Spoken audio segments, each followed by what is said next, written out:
Então, meus alunos, vamos fazer a gravação da correção da atividade 11, que serve como uma revisão do conteúdo, uma recuperação de conteúdo, ok? Então, vamos lá. Atividade 11 foi sobre proteínas e enzimas. Primeira questão da atividade 11. Claro que essa primeira questão variou de formulário para formulário, né? Porque a ordem eu sempre configuro para ser alterada. Componente orgânico mais abundante nos seres vivos. Componente orgânico, que tem carbono, seria então a proteína. Se a pergunta fosse inorgânico, seria a água, ok? Próxima questão. As proteínas são, ou seja, longas cadeias de carbono. São polímeros. Polímeros são longas cadeias de carbono, formadas pelos aminoácidos. Então, proteína é como se fosse a parede e os tijolos seriam os aminoácidos. E os aminoácidos correspondem aos monômeros, que são as unidades dos polímeros. Então, polímeros, longas cadeias, monômeros são as unidades que formam essas longas cadeias, ok? Então, a resposta seria esta aqui: polímeros, aminoácidos e monômeros. Sobre os aminoácidos, assinale a única opção incorreta. Temos 20 tipos diferentes, certo? São formados por amina e ácido carboxílico, certo? Vai ter batida porque o vizinho da frente está fazendo obra, tá? Se eu esperar terminar, é final do ano.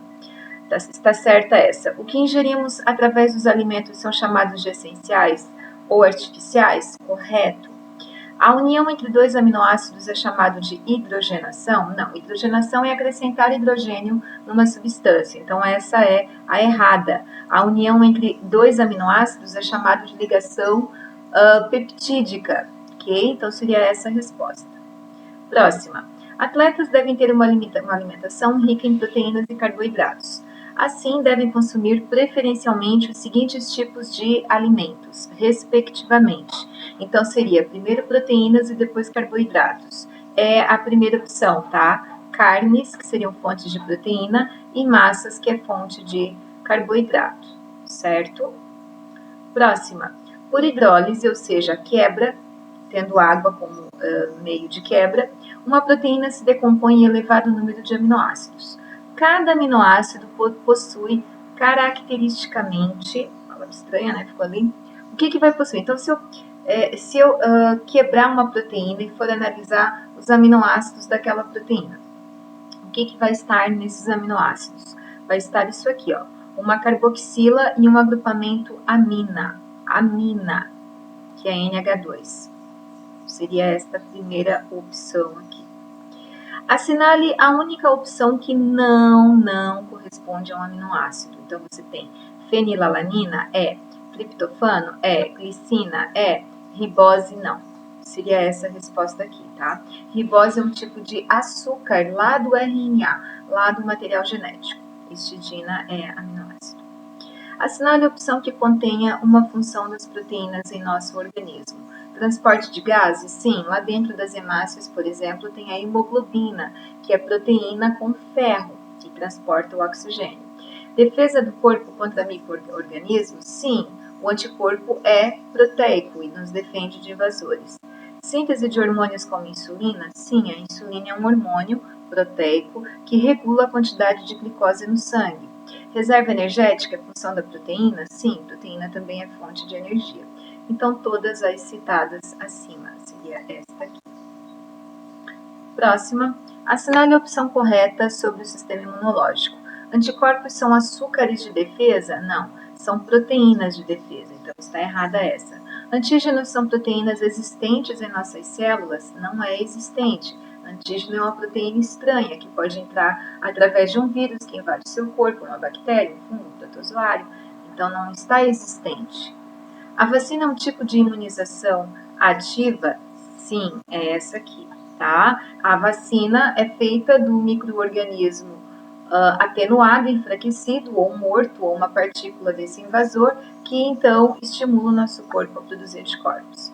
A amamentação não favorece o sistema imune do bebê? Favorece, porque as primeiras mamadas que o bebê recebe da mãe, ele recebe anticorpos da mãe, que vai protegê-lo por alguns dias.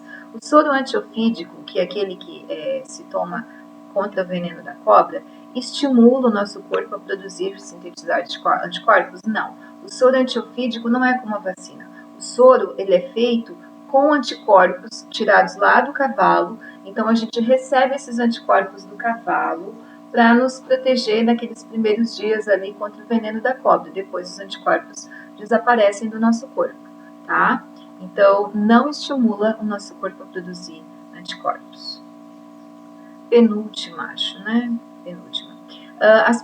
As enzimas são proteínas especiais que catalisam, tá, reações químicas que ocorrem no interior das células.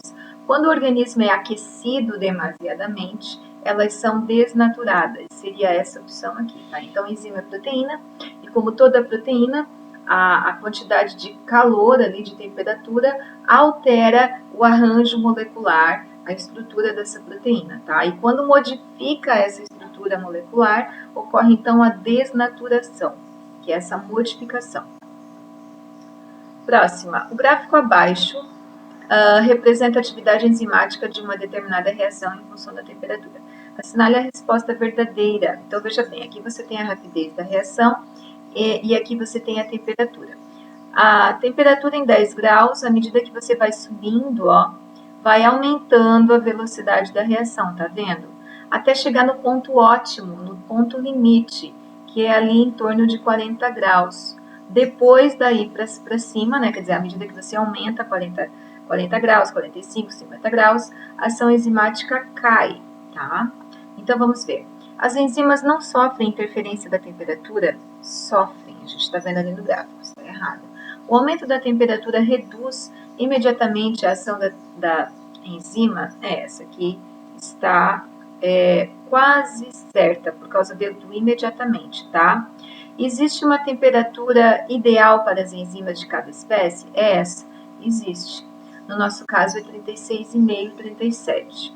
Na espécie humana, 40 graus é a temperatura ideal para as suas enzimas? Não.